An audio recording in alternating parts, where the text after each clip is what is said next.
Hello everybody and welcome back to a brand new episode of NASCAR Heat 4 Career Mode. I hope you're all having a great day. Today is a big race for us in Career Mode, an Eliminator race in the playoffs at the Charlotte ROVAL. And first we had the Xfinity Series where we had subscriber Caden Russell in the cars. He started in about the mid-pack, as that's really about our average qualifying position, but he would actually be able to move his way through the field quite quickly as he was making some three-wide moves even on the inside there of Austin Centric. Christopher Bell, as he had moved himself well up inside the top 10 now as he came past the midway point of this race. He had also gotten just past John Hunter Nemechek in the 23 and was trying to run down now the 2 car of Tyler Reddick up there in the RCR Camaro as he went down towards this final little chicane here, and just continued to run in about the same position though as he came through now this on the final lap out of the final corner, or out of oval turns 4 I should say, down into the final chicane. As he came through on the exit, he would cross the line with one of the best finishes I think we've had this season with P5 from Caden Russell, so a great result for him. And then we come straight through into Cup Series qualifying, where I make a bit of a mistake there on the final chicane, actually going spinning across the line, and we get a 1:19.437 and qualify P15 still after spinning out the car. So hopefully that is a good sign that we have some legitimate speed here today. And on the pole we got Martin Truex Jr. We're back in North Carolina for the Bank of America ROVAL 400. Now, after today, the playoff field will go from 16 to 12.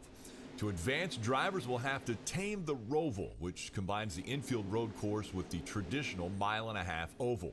NASCAR playoff racing is up next. All right, thank you, Rick Allen. We're ready to go green here for the ROVAL Eliminator race. William Byron comes into this race about 5 points out. He can point his way in still. Clint Boyer is 19 points out, one of our teammates, so he definitely has a lot of work to do, but it's still a slight possibility that Boyer can get in. But I'm looking at it kind of like, without some luck, Boyer will likely need to win here at the Charlotte ROVAL. As we're ready to go green, though, at Charlotte, the green flag is out, and the ROVAL Eliminator is underway here in Charlotte. Now behind the 34 of Michael McDowell, as we're going to play it pretty safe going down into this first corner. Way too early to be stupidly aggressive now as we're up the inside of the 20 of Eric Jones, who as of right now is in that round of 12. We'll see if it stays that way throughout the rest of this race. As you see me actually starting to try and get aggressive, I was thinking about making it 3 wide on the outside of McDowell, but it just didn't quite work out there as we come through out of the exit of the corner. William Byron just behind us right now. So like I said, he comes into this race 5 points behind the cut line, so he definitely has some work to do now as we're going to get to that left-hand side of the 34 of Michael McDowell, nearly making contact as we would get clear of him and now take over the 14th position as we now make the transition onto the oval portion of the track now as we get past Jamie McMurray, and we're going to get under the 12 of Ryan Blaney and the 20 of Eric Jones going down onto the apron to make that pass, and we find ourselves now up in the 11th position as we came through on the exit of the bus stop, right on the back now of Kurt Busch, as there's a big group of cars right here. Kurt Busch, Chris Buescher, Kyle Larson, Al Mirola, and Denny Hamlin. We take it 3 wide through oval turns 3 and turns 4 and make the pass on Chris Buescher as we go side by side with Kurt Busch down into the final chicane just behind the 11 of Hamlin. A little bit of contact made with Kurt Busch. Jones, he got into my back bumper a little bit there, but we cleared Kurt Busch, and now we send it up the inside of Denny Hamlin down into turns 1, nearly making some contact with him, but we would go down into turns 2 and take over P8 from Hamlin, and then set our sights on Kyle Larson. We came through back on the exit of oval turns 2 down into the bus stop, and we made a move up the inside of Larson, but Hamlin sends it up the outside, and he would actually get into me a little bit there, and he would take the position away. And now we came through towards the end of the second lap down into the final chicane, and then Eric Jones gets into my right rear actually on the exit of that corner. Now he is sliding all over the place, but he makes an incredible save behind us now as we came through again on just 2 laps to go on the stage, now going 3 wide of the outside of the 42 and the 10 as we went down into the bus stop as Hamlin had now been leading this pack. Larson sticks his nose up just the left side, just enough to where he was actually able to get back in front of me. So we came through right to the final lap at this point in the stage. Only 5-lap stages. Martin Truex Jr. had already crossed the line, winning stage 1, as now it was pretty calm at this point. Hamlin had driven away. Larson was about, a good 3 to 4 car lengths in front of me, and then we had no pressure from behind. So now at this point it was just about bringing the car home here in one piece in this first stage, as it was Al Mirola and Kurt Busch battling it out behind us now as we came through down into the final chicane, getting through there much better than the 42 of Larson, but he would be able to hold on to that 7th position here in stage 1. So P8 in the ROVAL. We don't quite have the speed we've had in past games at the ROVAL now, as Clint Boyer got P5, 6 points. It's not over for Clint Boyer quite yet, but no one would be coming to the pit lane, so we would stay out and get ready to go back green here at Charlotte ROVAL for stage 2. Eric Jones did not get stage points, so Boyer's chances of making the playoffs certainly have been increased now, as I believe Boyer's probably about 13 points out now as we start the second stage here in Charlotte now from the 8th position. A chance maybe to get to that inside, but Almirola, he fills that hole now, as obviously he's certainly not in the safest position either to make it into that round of 12, so we want to be careful racing around our teammate. We only have one Stuart Haas racing car right now that's safe, and that's Kevin Harvick, who won the first race of the playoffs a few episodes ago at Las Vegas Motor Speedway. As we go up the right-hand side of Kyle Larson, getting into the back there of Denny Hamlin, just a tiny bit of contact to his back bumper now as we try to take that 7th position away from the 42. As Boyer is going to battle it out with Denny Hamlin. I thought about trying to stick my nose up the inside there, but didn't quite make that happen. Now as we clear the 42 of Larson down into the left-hander and go up the outside of our teammate of Clint Boyer now as we enter once again that oval section of the track. Boyer had actually gotten clear of me as we made a little bit of contact on his back bumper now as we settle in just behind him now as I was trying to set him up for a potential move up here in the bus stop now as we exit oval turns 2. Gonna try and get to that left-hand side of Boyer. We send it up the inside side by side with our Stuart Haas racing teammate, but he has the advantage down into the bus stop, and he would be able to hang on at the moment for P6 here in the ROVAL as Truex was once again continuing to drive away. We come through now on lap 3 of 5. Boyer was driving away from me. I was driving away from the cars behind, as this was an extremely calm stage compared to that first stage earlier now as we came to oval turn 3, as I just didn't quite have anything for Boyer at this point, and then the guys behind me didn't quite have anything for me, so it was just kind of running by myself as we actually make a mistake down into the final chicane, but we thankfully corrected there as I went in way too deep and too far to the right. We would hang on to it thankfully, as I was very concerned for a moment when I was going in there that I was about to destroy the car now as we came to on the final lap of the second stage.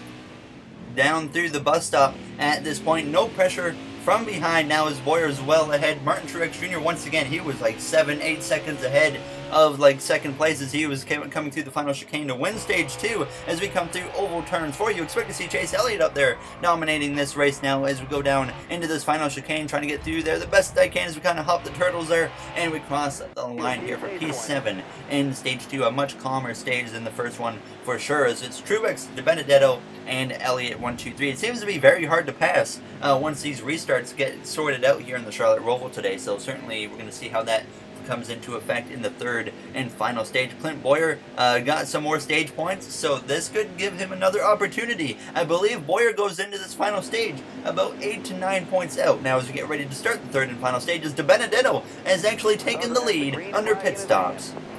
I just mentioned how hard it seems to pass under green flag conditions once the restarts get sorted out. If Matt DiBenedetto can hold on to the lead, he may be able to win this race now as we take a 3-wide down into turns 1 on the outside of the 42 of Kyle Larson. We clear him now as we go down through turns 2. Some rumors flying around about Kyle Larson in our career mode that you guys are really going to have to stay tuned for in the coming episodes now as we get a little bit sideways there as we go down into the corner and we get on the turtles a little bit and sideways on the exit of the corner into the right-hand wall, right side wall, and that puts some damage on the right side of the car. We just finally got some damage repaired, and now we pick it right back up on the first lap. It's not significant, so it shouldn't be really performance impacting now as we get back up the right-hand side of Jamie McMurray. And the number 40 cars were sideways there, making contact with him as the car was just all over the place at this point as we come back down into oval turns 1. Matt DiBenedetto still leading the way, and at this point, I think if he was leading here, then the only thing he has to worry about is a caution now because it's so hard to pass. I think DiBenedetto has every chance to just run away with the win at this point to get career win number 2. He got his first career win in our career mode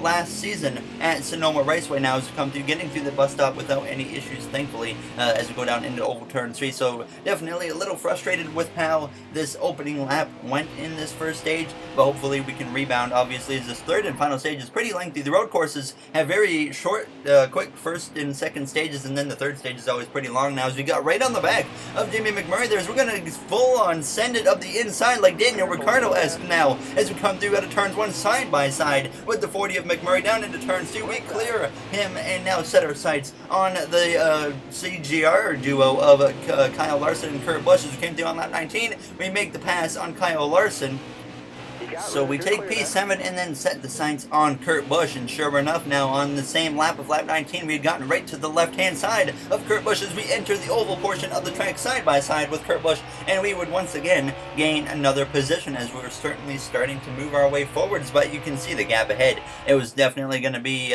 we're going to need some help to get there as we came through now on lap 20, a lap later going down into the chicane. We make a big mistake like earlier, but this time we slam into the outside wall and pick up quite heavy damage on the right side. The green flag stays out thankfully as we go down into turns 1, but now we have quite significant damage, and as we came through on lap 22, we might have had the damage, but we were slowly inching in towards Clint Boyer. Now as we came through on lap 24 down towards the right-hander, still slightly closing in, but the caution would come out with 6 laps to go with De Benedetto leading. We would come to the pit lane. I decided we weren't going to take fuel because I knew we would have enough fuel after the caution. No tires. I would just repair the car, and surprisingly, we lose 7 positions on the pit lane, and that pretty much does us in. I felt like at this point down to P13, we're definitely not going to be in contention to win with 3 laps to go, but we can still get a solid finish as we lunge up the inside of Kyle Busch and Jamie McMurray. A little bit of contact with both of them now as we exit turn 1 down into turns 2 behind the 12 of Blaney and the 1 of Kurt Busch now as we go down into these corners. So trying to be a little bit careful now, making sure we don't do something stupid there, as we almost did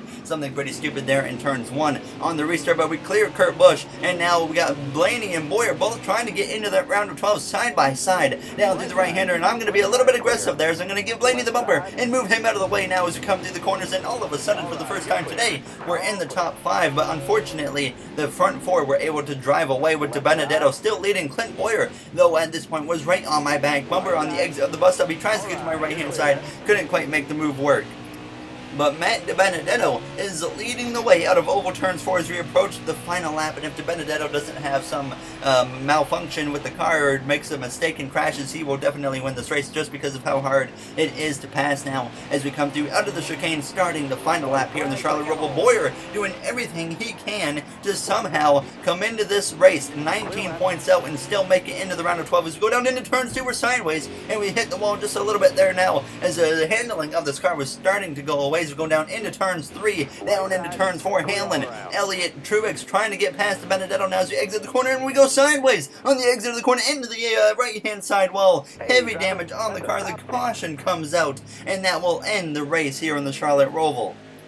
I got on that curb just in the wrong way to where it just completely spun my car into the wall. There you see it again there. It's happened in the past at this track, and unfortunately we had done that a couple times today, but finally it got us unfortunately on the final lap. We still get P6. Matt De Benedetto gets win number 2, so I know Nathan and other De Benedetto fans in this community will be very happy to see that. But there you see the grid. Boyer somehow got himself in to the round of 12. Eric Jones, Ryan Blaney, William Byron, and Daniel Hemrick have all been eliminated. Jones, kind of the bigger surprise for me. Unfortunate for him, and he will no longer be in this championship hunt. Now, as we are P6, Kyle Busch and Harvick both advanced on victories. Now, I did not have a quote after this race. There wasn't really much to say other than I just crashed myself at the end there after we got too much curb. But as always, if you guys did enjoy this episode, make sure to comment, like, and subscribe. Those would all be very appreciated. In the next one, we start the round of 12. But there you see now the playoff grid